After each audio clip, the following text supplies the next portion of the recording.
Priscilla. You are watching the #1 podcast in the whole entire wrestling community, and I'm one of your hosts, Juanzo. And I'm your other host, Jean-Paul Leck. Together we are Rogue. And another episode of NXT. You know, it's like the fallout show from what was NXT Takeover Vengeance Day, and I think that I don't feel as excited. You know, I don't think that it was a great episode. I think that we got a lot of new beginnings for some storylines, new debuts, new stories they're gonna just end up in for the next takeovers, and we didn't see star power towards at least towards the end, don't you think? Yeah, and I mean, you said it perfectly. It's like some of we got new beginnings, but this episode of NXT found they somehow found a way to make all this stuff we should feel hyped up about, should feel legit. They found a way to make it feel bullshit. I'm like, am I watching Friday nights or Wednesday nights? NXT has just gone so downhill. I was thinking of it before we started. I'm like, I remember the days of Viking Raiders, Aleister Black, Ricochet, Street Profits, all that when Gargano was legit, all that stuff, Ciampa, and that's when it was great. Keith Lee is when it was good. Now it's just straight up bad. So this show is only Takeover. I think that they turned the notch into when it's Takeover. It's like, okay, we got to do and that's because there's no goofiness. It's just straight up matches. Yes, but the regular shows is like, no, we got to do goofy backstage segments or just plain goofiness. And the main thing that you always said is they give them time to do the match, to have that. So, we're going to be talking about everything. Thank you so very much, family, for being with us, for the subscriptions, for the love. We're really feeling it. So, we have a lot of surprises planned for you guys. That's right. Exactly. So, be with us for Monday Night Raw review, Jean-Paul and myself. A lot of people pissed off because, the Fiend is going to be reborn, at least according to Alexa's list. So, we're going to see this maybe in either WrestleMania or at the Elimination Chamber. So, be with us for this. This is Monday Night Raw go-home show. I think it was pretty decent, nothing extravagant, but I think that they did enough to hype us up for a good pay-per-view. Yes, and of course, Ric Flair.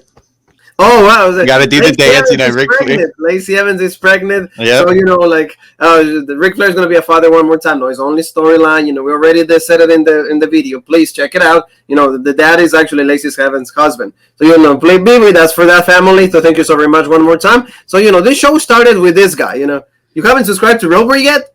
That's the face that, he says right there. Yep. Kyle O'Reilly. He opens the show and, he's talking pretty much. He wants to talk with Adam Cole. He says, I've been thinking about this. I want to know why my bro did this to me. I don't even trust myself. And he says, please just come out. Please come out to the ring. And no, he doesn't come out. It's actually Roderick Strong, the one that comes out. He's like, Roddy, I don't need you here. I need Adam. If this is what you're going to be here doing, just get away. I want Adam Cole. I want to hear these answers because what happened is the Undisputed Era done. That, all of these situations. But then Finn Balor comes out.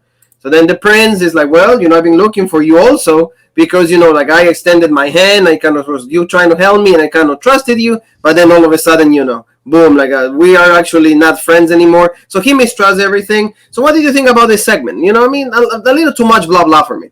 I mean, up until this point, I didn't mind it because it was like you said, Kyle is is the Undisputed Era done? What's going on? Roddy comes out. He's in the middle of this. I've already seen memes where it's the ownership of Roderick Strong in a ladder match, and they put Kyle's face on Ray and Eddie's face on, Adam's face on Eddie. So people are already making jokes, and so it's Roderick Strong's in the middle. And I don't mind this, and even Balor coming out. So far, I was like, okay, this segment, is pretty good. All these guys are saying legitimate things.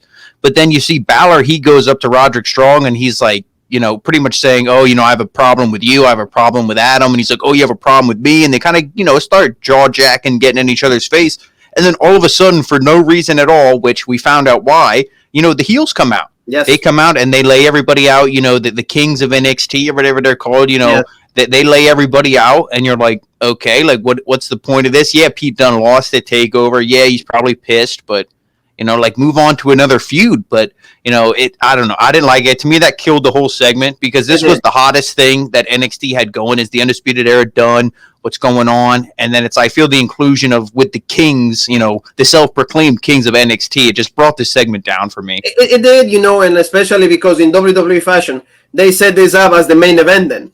Yeah, that's what I mean. Is this SmackDown and Raw, or is this NXT? Is this supposed to be the show for wrestling fans? And exactly, and we gotta just reiterate just very quick, like Fallout shows sometimes is like you don't have a lot of like I think things put together. I mean, you should because you always want to deliver the best every single week, but sometimes like they end up, hey, we don't have anything else, so let's recycle or let's just keep doing the feuds that we just did at the pay-per-view.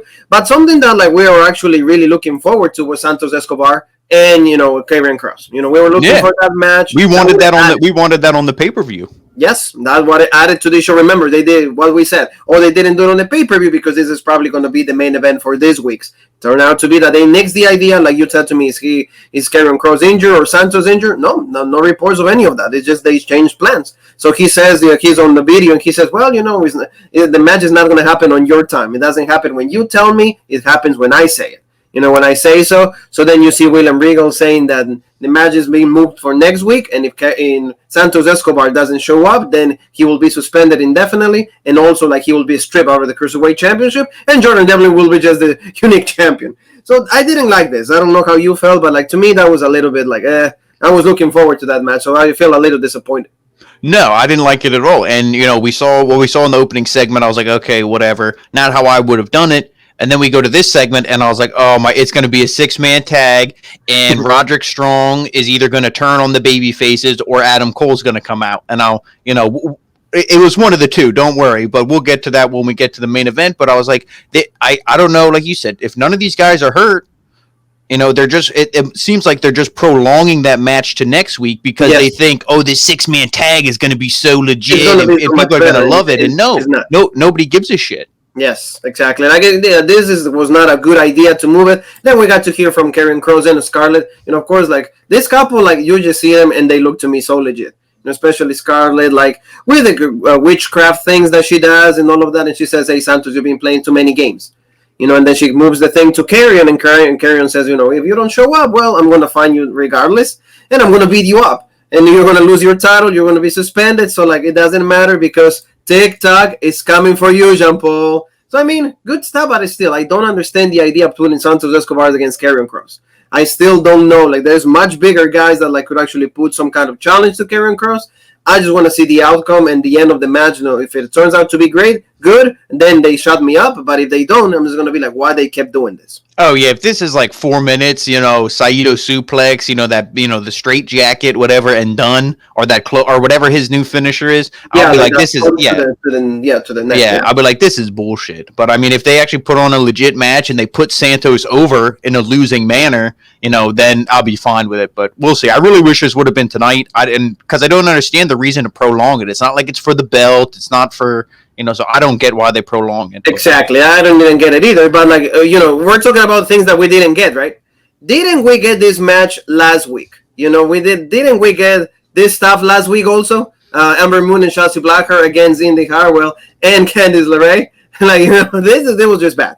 It was just terrible. Like to me, that's like just talks like lazy booking. I didn't understand this, and the only reason they had this match is just because Johnny Gargano was on commentary. He was talking. We're still looking for Austin Theory. He's missing, and all of that. And we saw like a white band, and like at some point he moved from the commentary booth. He went and like just touching that band and all of that, looking for him because we know that Dexter Lumis kidnapped Austin Theory. So like, any thoughts on this, Paul? Because this was to me absolutely unnecessary. I don't like the way that they present the way is not good. Oh, I mean, I have thoughts on this, but none of them are good. I mean, this was awful. Like you said, we saw it before. Ember Moon, former NXT Women's Champ, she was legit. I was happy she came back to NXT, and she's in the absolute most dog shit of feuds that they could give her. Yes. Shotzi Blackheart was on the rise. She had that good match with Io. She eliminated Shayna Baszler the last we saw her at NXT. Not counting tonight, she eliminated her from that battle royal, and they were slowly pushing her. She was looking good. Now they're in this tag team still. It's like the women's Dusty Classic is over. So like, shouldn't they go, okay, Ember, like legit, but now I'm going after Io. Oh, I'm going to do the same thing. Hey, maybe we'll be in a number one contenders match, something. Like, why are they going after this team? I don't get it. And it doesn't make any sense. You said this whole match was just supposed to be the background to Johnny Gargano being, annoying as hell on commentary, to eventually finding Austin Theory wearing a fanny pack and just his boxer shorts, his hands are tied. You see there, he's like, oh, look who I found. And Candice got out of the ring and, left Indy there. And then Indy just got rolled up. And I mean, this was awful. So far NXT, despite the fact the first maybe 3 minutes, 5 minutes of the show were pretty decent. And then, this has just been, it was awful since. You're watching this and you're like, it's 8:30, and so far I haven't really seen anything legit. No, and then like I said, the way Johnny Gargano is a champion is not a good way to portray him. Again, you can't go backwards. You're just going what a great match, what a great performance at the Takeover. He retains the title. Okay, we were saying maybe Kushida. We were a little bit upset. But now, Gargano one more time to the goofiness, and one more time is how can you get from a 5 all the way to a 1? Yeah, like we said, this would have been a good kind of a reset. He should have came out and been like, you guys all thought the way was bullshit. Look at this match I had with Kushida. I'm Johnny freaking Takeover. Blah, blah, blah. Cut a legit promo instead of having this bullshit match. Absolutely, and that's what they don't know. And that one is they're really dropping the ball on Johnny Gargano. They're completely giving reasons to Jim Cornette to keep shooting at the guy, to keep killing him. I feel like they are just they just wash their hands, not even just Gargano, just NXT altogether. They're we don't really care anymore. And a lot of storylines that they're really weak. But this is something good though. We got to see Pat McAfee one more time. He was just talking about what happened with Adam Cole and also Kyle O'Reilly. He was just saying, hey, Jean Paul was right. I said it from a long time ago. Ever since he had the rivalry with me, I told him that he was a piece of crap, he was a scumbag, and all of you wrestling fans, which are dumb, didn't see it, but now, eye-opener, now you guys can see it, whoa, and hashtag Pat was right. So, good stuff. And he said, I'm going to go to, an island, to a beach, enjoy nice weather, and not going to be in the States with, bullshit weather, we have, tomorrow there's a snowstorm where we live. So, good promo by Pat McAfee, and a good thing that we actually saw him one more time. Yeah, I have nothing bad to say about Pat McAfee. He's it's insane to say because, back, a lifetime ago, I was a big football fan, and it's to see a former NFL punter is the best, promo, the best pretty much heel on a wrestling show. To me, it just kills me to say it, but I mean, it's true.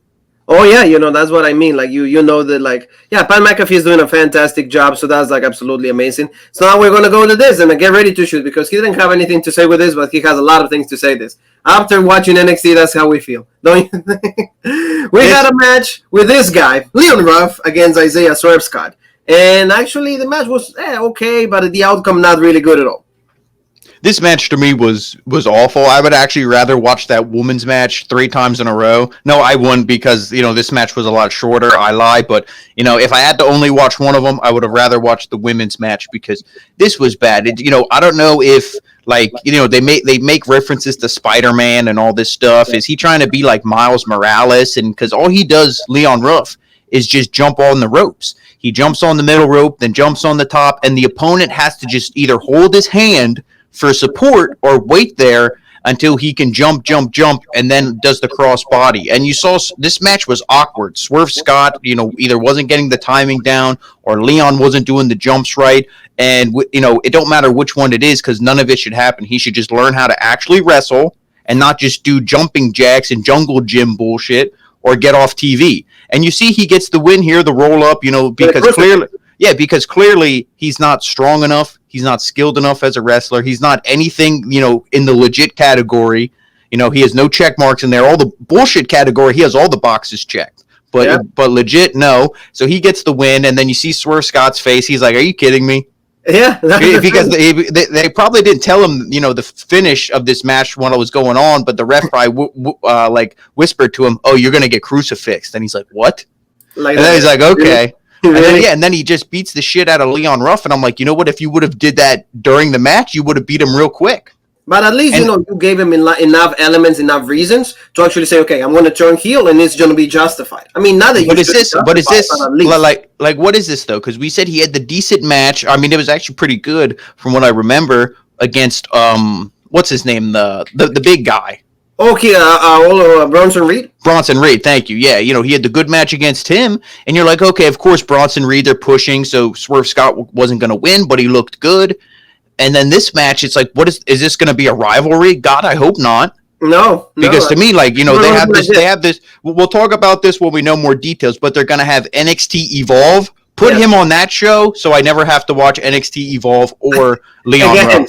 Because this is just 5 Live, right? Because this is awful. I mean, if you like Leon Ruff, bless you, because you're a better man or woman than me. Because I can't get behind him. I mean, I can if I'm going to be hitting him over the head with something. But I feel so bad for Swerve Scott. The legit feud with Santos, he didn't win, which was fine, but he looked legit. And then since then, again, another one that is dropping the ball. Let's talk about, we mentioned Bronson Reed, Kushida. Kushida's been attended right there by the trainers. It's still a little beat up for what happened with Gargano. But then we got to see right away Bronson Reed, and he says, hey, both of us are going after the North American Championship. So if you got to cross paths at some point, better healed up. Get ready, because I'm coming for that title too. So you see a little bit of a mini feud on a little face. There's still baby faces and there's still respect. So I think that the next challenger should be Bronson Reed, because Kushida had their opportunity. Not saying that Kushida doesn't deserve one, but maybe it will end up being a triple threat. I don't know, but I hope not. Too many triple threats. Yeah, but I hate to be right sometimes. Yeah, I mean, if you're going to do a triple threat at all, somehow just take Gargano out. Just, whatever you got to do. Just that he doesn't have the title, and then it's like, oh, we got to crown a new champ. Kushida, Bronson Reed, and I guess Dexter Lumis, throw him in there. I think that would be cool, because then you have the two big men can go at it, and Kushida can kind of be like Io was at TakeOver, strike when the opportunity's there, be smart instead of just trying to take on both of the larger men. And, I'm fine with this if these two mix it up, even if Reed's the champ and Kushida, but Kushida has to win. He has to win that belt, and we've been saying it forever, because commentary says, oh, Kushida opened a lot of eyes with his match against Gargano. Kushida, now a lot of people know he's legit and all this stuff.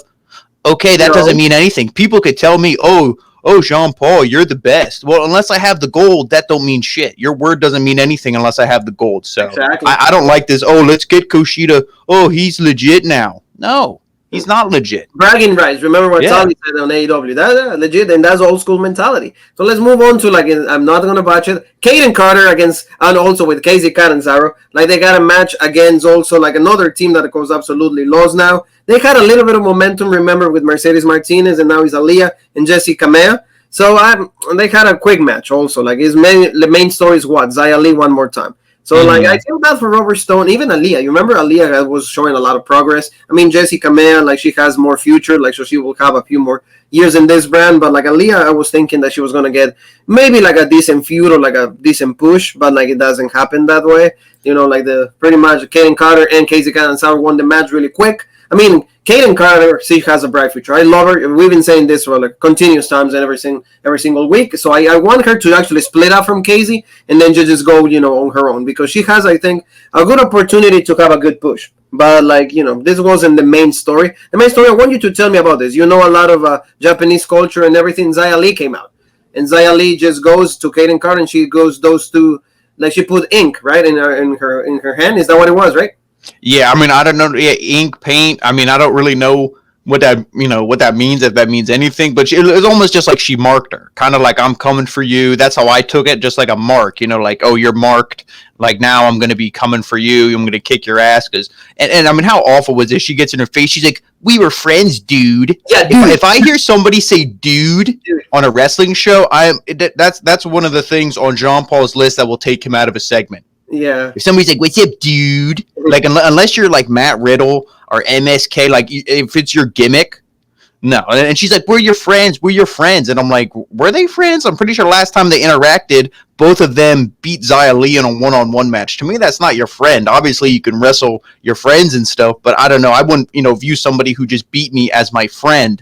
So I don't know. This segment was stupid. If anything, you should have had the heel team go over with Xia Li's distraction, and then there'd be a little more heat. Hey, the NXT titles the women's tag titles might be coming to NXT. We're trying to get a win as a tag team here, and you cost us the match. Then you get in Xia Li's face. See how it all has a meaning and a purpose? Now, we used to be friends, dude. Exactly. No, I agree with you. There's nothing that I can say about that. So let's move on to the next one. Like both of the Dusty Cup winners, MSK and Dakota Kai and Raquel Gonzalez, they're gonna get like both their trophies. So we got to see Beth Phoenix. Beth Phoenix also was talking about Dusty Rhodes and all of that. Beth is always good on the mic. I really like that. So then MSK were the ones that first came out. They're saying, hey, they're really happy. They're really excited about what they did. Being like the Dusty Cup winners is really important for them, and also they secured themselves a tag team opportunity. But this is not really what the really meaningful part of the segment was for me, because then Dakota Kai and Raquel Gonzalez came out, but also we got a visit from like the WWE Tag Team Women's Champion, and then it's like, oh, Nia Jax and Shayna Baszler coming back to NXT after a few months. I really like the line that like Dakota Kai said about Shayna. Oh, and that's the face. When she goes, oh, yeah, Rhea Ripley beat you up, and then you never, you left. You were never seen here again. And then you see, like, and I like how you said, like, the continuation. And then Raquel goes, oh, the same Rhea Ripley that I beat in the last women's standing match. And it's like, you see, like, a really good continuity. I like that. So this segment was for me the best. So, yeah, and then, go ahead. I was just going to say, I like this, even MSK, like I said before, sometimes when they talk, I don't care for them as much. But, they were fine tonight, I thought. And then I like when they hug Beth. I think it was Nash Carter hugged Beth first, and then Wesley was like, tag me in, and then he hugged Beth. So, I mean, like, it was funny, and they see they're eating a popcorn, watching all this. And I do like when Dakota Kai and Raquel came out, because I didn't like how they were so babyface, celebrating, crying, oh my God, we're so happy. When they won it on Sunday, they could have acted a little bit more like heels, but they did that tonight. They said, oh, it feels so good to be able to, that we ran through the competition and, we're the best. So it was cocky, it was heel. So, they made good on it tonight. So, that I do like. And I like all the history. Like you said, oh, Shayna Baszler. Yeah, when you were here last time, you got your ass kicked by Rhea. Oh, this, and like you said, the same Rhea I beat. But then I love when Shayna fires back. And she goes, oh, yeah, Dakota, I see you're still the scared little girl who hides behind everybody who I broke her arm. Yeah.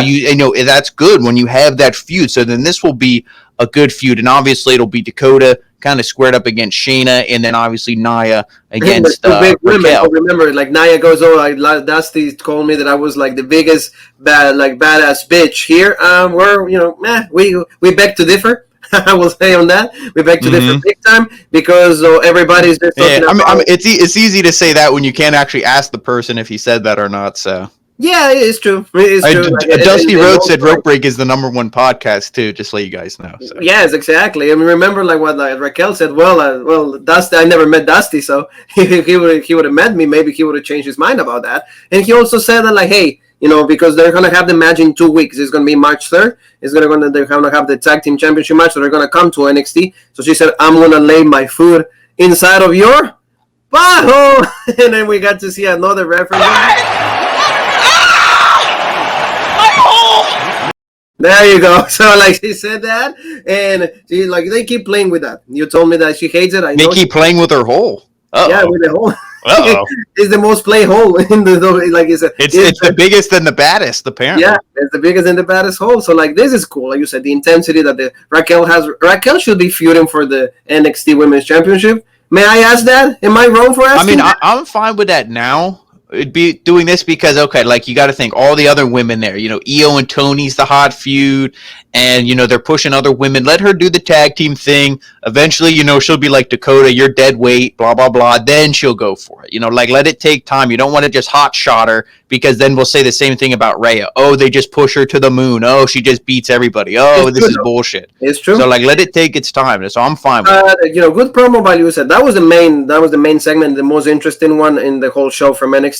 And like you talk about Io and Tony. Like Tony Io was having actually a photo shoot session, and Tony just like jump her. So you see right there. So like the feud. Remember what we said in the Vengeance review? We said one of the two like that participant in the triple threat is going to go after the title. So it's going to be Tony. So Mercedes maybe later, or I don't know where she's going to end up. I mean, maybe who knows? Maybe Mercedes will attack Tony next week, or I mean, who knows? Maybe they'll do another. I don't think another triple threat, but I mean, who knows? Maybe there'll be something. That's a good picture. I like that one. I love the cake, like right there. Like I was going to ask how much for like that leg right there, but anyway, like. We'll see. I mean, this is the main feud, but I wish they, hopefully they have something for Mercedes, because she's too legit to just be sitting on the sideline. Yeah, and and she had a really great showing, so why not? just maybe maybe switch the roles. I don't know, maybe she should be the one tagging. I don't know, but just give him something that she actually can win. Because it's cool that like she has all these matches, but if you don't win, like you said, okay, yeah, you participate all the time, but participating is not the same as winning. So like I don't know. So let's talk about your Roy. This is legit. We're gonna talk about Cameron Grimes. Cameron Grimes right there. He has a lot of money, so the guy just happens to have an accident with a car, very similar from Back for the Future. So right there, you see like the money and the song that they have about him now that like he has a lot of money. So I love Cameron Grimes. The promo that he has, his ability to like, oh, this picture, like, okay, this is just like Matt Riddle or Shawn Michaels with the money. Oh, Cameron Grimes can sell you anything. I hope that this translates into NXT championship match. I don't care for the North American. If you're that good and you got that rich, you can easily go for the NXT championship. And that's what I want for Cameron Grimes. Yeah, I agree with you. To me, any belt he goes for, I feel would be legit just because he deserves it. It's a character that, some people probably hate it. I love it because he's able to take, be yourself, but also be rich. And he's portraying it well. He's funny, at least to me. So he's over in my eyes, or he's over with me. So, I want to see him win, but it's one of the things where, again, if we see this rap song next week and we see it the following week, we got to see him in the ring because we know what he can do. Get him in the ring, get him wrestling, get him in some storylines. Caving in people, caving in everybody, and then you throw money or put money in like people's mouths, like Ted DiBiase used to do, like something like that. Legit, you're right. So like they want to have a match with Kushida and also with Tyler Rust. They just did this because also like Michael Bivens was right there. He was asking for a match. All of those things. This match was okay. I don't think there's a lot to talk about this. Besides the fact that Kushida won, he needed to win. Why? Because like he just lost to Gargano, so you don't want to like bury Kushida completely. And I think it was okay. I mean the armbar, so you finished the thought, Paul. I would say that this was probably close to the best match of the night. If not the best, just Kushida's really good. Tyler Rust is really good, but he's put with a low mid-card manager. No offense to Malcolm Bivens. It's just how he's presented. And, all the, the counters and stuff in this when they were doing the roll-up attempts, Kushida goes to do like a roll-up where he has the legs trapped with his legs and then, he kind of like leans back, but then Rust caught him in a sleeper hold. Rust is a really good wrestler. This is, he's a lot better than some of the other guys who they push. But it's like you said, he gets up on the apron, causes a distraction, Kushida wins. So it's, we'll see where they go with Rust because I think this was just something, okay, we got to keep Kushida kind of hot. We can't have him off TV, because we're pushing him, apparently. So, but Tyler Rust, I wish they would do something different with him. But to me, it would have made a little more sense. Maybe him and Thatcher would have tag team, and Ciampa's still in the singles run. But exactly, like at least so he can have it once again wins. That's the main thing. So we're talking about LA Knight. LA Knight, they showed up on NXT for the first time in the pre-show for NXT Vengeance show, and now they went to his house. He comes out, he's like, dude, why the hell are you guys doing here? If you guys see you one more time here, I'm going to kick your ass. So you'll see the kind of character he's going to be. Eli Drake, absolutely excited that's what he's going to do, don't you think? Oh, yeah, I love Eli Drake. I want to ask your opinion on this quick before we move to the next segment. Because like you said, there wasn't much here. If you know Eli Drake, you know the promo, everything. He's great. He's going to be such an added addition to NXT. Yeah. Like I said, him and Pat McAfee, easily the two best heel promos on this entire brand. Yes. But do you think this was like a shot when they went to Kenny Omega's house and they're just walking around his house and all this shit? And he's like, what are you doing at my house? Like, get out of here. Yeah, no. That's how I almost kind of took it. Maybe I'm reading into it too much, but it's like, yeah, why would you just go to somebody's house just, and all this weird stuff? Right, exactly. So, like, if in wrestling, you have that freedom to actually take shots like that subtle, but only, like, smart people like you will take on that. I was just, like Omega did this whole segment, remember, with the picture, with Don Callis and all of that, so why not? I feel that like they did the right thing. It was funny enough because they said, heel, get the hell out of here. If I see you one more time again, I'm going to kick your ass. So good stuff. So we got to see the debut of another person. Like you said, NXT Evolve is a brand new show that is going to confirm by WWE. Not when, not even what channel or anything. Not yet, more details coming for you guys. Zoe Stark. She got a match and her debut is one of like the new assignees, and also with Darby Allin's ex-wife that is now what's her name? Priscilla Kelly. That's her name. Yeah, so like also like she was signed with her. She was tagging with her like on the Dusty Cup. So now she does her singles debut. She wins against Valentina Feroz. That's another South American wrestler. She's from Chile, Jean Paul. Same thing as like Catalina or now Katrina. All of those. So like she got a pretty quick match, and then Stars just went over. So I don't know what they're gonna do with that many women because she doesn't fit in any single story. So maybe No, I'm involved. Not really saying that they're doing that. Yeah, either NXT Evolve, they're gonna put some of these women on, but I almost feel like NXT Evolve is gonna be like an AEW Dark. Yes, I see it where it's just like it's not like a different show with different titles. It's gonna just be like okay, we just have matches because we don't have enough time for all these people on the 2-hour show. But I could easily see a mass exodus of a lot of talent after WrestleMania. So that'll be women. That'll be like Io, maybe even Tony. You know what I mean? So then that's 2 main event women gone. Okay, now you got to get more main event. Maybe even Shotzi. Who knows? They might not put the title on Shotzi. They might be like, oh, she's over with the tank, everything else, the green hair, the screaming. People love that. Okay, Smackdown with you. Who knows? So that's what I feel. So I mean, I guess we just got to wait and see, but I do agree. Way too much women, but for the match, though, she looks good. She looks, strong and dominant. She's not, in there stick skinny, all she does is flips and stuff. No, she looked tough, looked legit, so we got to see more, though. Yeah, we're absolutely right. So now let's move on to the main event, and that's, like you said, the 6-man tag. And either go like the kings of the NXT, and Danny Burch, Oney Lorcan, Pete Dunne going against Finn Balor, also Roderick Strong, and Kyle O'Reilly. This match was okay. Like the main event sometimes are like they don't have to be like the best matches in the card, but at least like what always like in this kind of shows also like the main thing is not what happens in the match. What happens after is what really like takes you through the match. So Finn Balor look okay. Also like Roderick Strong look good. A little bit of okay from Kyle O'Reilly. I don't want to say anything else besides that, but like towards the end, Adam Cole shows up. So that was like the big thing because you saw a lot of counters from also like the tag team champions finally look good because Lorcan and Burch are great wrestlers but presented really weak in most of these main events. But Adam Cole ends up like showing up and causing a lot of distraction, and that also like he took Finn Balor and Finn Balor gets blindsided, and then Finn Balor does the Pele kick onto like Roderick Strong, and then Pete Dunne gets the advantage on that, and then he does the bitter end on Finn Balor, so he pins the champion. So you can see that. And what do you think about all of this? I mean, yeah, this whole thing, like all 6 guys in the match, legit. They're all good wrestlers. You're not going to be like, oh, yeah, they suck or anything. No. But what did I say earlier on? You knew either Roderick Strong was going to turn on the baby faces and be like, yeah, I'm with Adam Cole, I'm heel, blah, blah, blah. Or Adam Cole was going to come out. So clearly it was Adam Cole. He came out, everything you had mentioned. And when you know something like that is going to happen, you're not, at least for me, I can't get into the match. That's, again, another thing on the list that takes John Paul out of it. It's when you know there's going to be a run-in or there's going to be some bullshit. I'd rather have just seen Adam Cole come out in the beginning segment, super kick him, and then be like, oh, okay, and then we don't see anything. Okay, I guess we got to tune in next week to find out what happens. Instead of this in the main event, I really wish this would have been Santos and Karrion. I'm going to be honest. But, I mean, is this what we want to see? Adam Cole versus Finn Balor again? Yeah, we had that fear. Yeah, you're right. Because he did like that. I said we got that suplex onto like the steel steps, and then like you said, boom, he did a super kick. Yeah, I mean, legit. What he did to O'Reilly. O'Reilly sold it good. Balor sold the super kick, everything. I mean, the bitter end, all that stuff, good. So, I mean, it's all the guys involved are legit, but it's just not a legit storyline.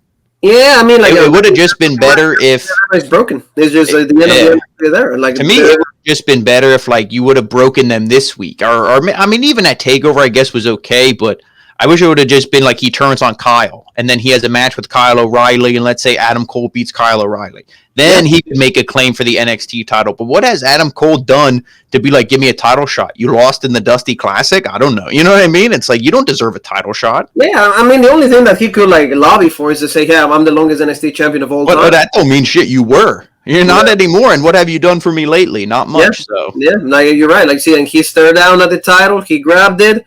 And then he lifted up. So clearly that's what he wants. He wants to be the NXT champion one more time. Like you said, maybe this is just the in-between feud with Karrion Kross. So, that's what we have. And then we got to see this. Kyle O'Reilly pretty much, his friend, the friendship is over. The Undisputed Era is pretty much a dead thing, at least for what we know as of now. Maybe they're playing with us also. You never know. They might do the Isaiah Swerve Scott on that. But we'll see what happens on that. So, family, this is what it was for like NXT. I think it was a show that like is not the greatest. Hopefully in the next weeks, hopefully when we see Karrion and Santos Escobar is going to be a lot better. But this is what we got, and I feel that AW, hopefully, can it be a little better? You gotta find out with Jean Paul, because you know what? Like, it's gonna be a lot of things also in AW happening. A lot of matches added to Revolution, but everything Jean Paul, he'll be the one addressing all of those things. So, family, thank you so very much. Don't forget, to subscribe. Do that favor for us, and also hit the bell for notifications. That's the tiny favor that we have. Also, we have big news on Saturday: Elimination Chamber preview. We're going to have a lot of stuff for you. The history of the Elimination Chamber. We're going to be talking about all of that with Jean-Paul and myself. We're going to make it a really great conversation about all these, like, 23 Elimination Chambers that they had so far in the WWE. And also that we're going to reveal big news for the channel, big news for every single one of you. This is going to be happening on Facebook. So for every single one of you that want to see this, please, move to Facebook. And, like the cut version is going to come out for you guys also on the YouTube. So family, just be there for us. And where else can they find us, Paul? And like you said, you're going to want to see the uncut, unplugged, uncensored, whatever you want to call it. You're going to want to see it on Facebook, on Rope Break. So make sure you follow us. Yep, Rope Break on Facebook and the OG Rope Break on Twitter, original Rope Break on Instagram, and of course, the home of the #1 podcast in the YouTube wrestling community, the original Rope Break. And more, we have double feature. Remember, AEW with Jean Paul, and then NXT UK, Joe Coffey against Rampage Brown. Great stuff, family. So we'll see you then. You and me have one more thing that is left to say. That is,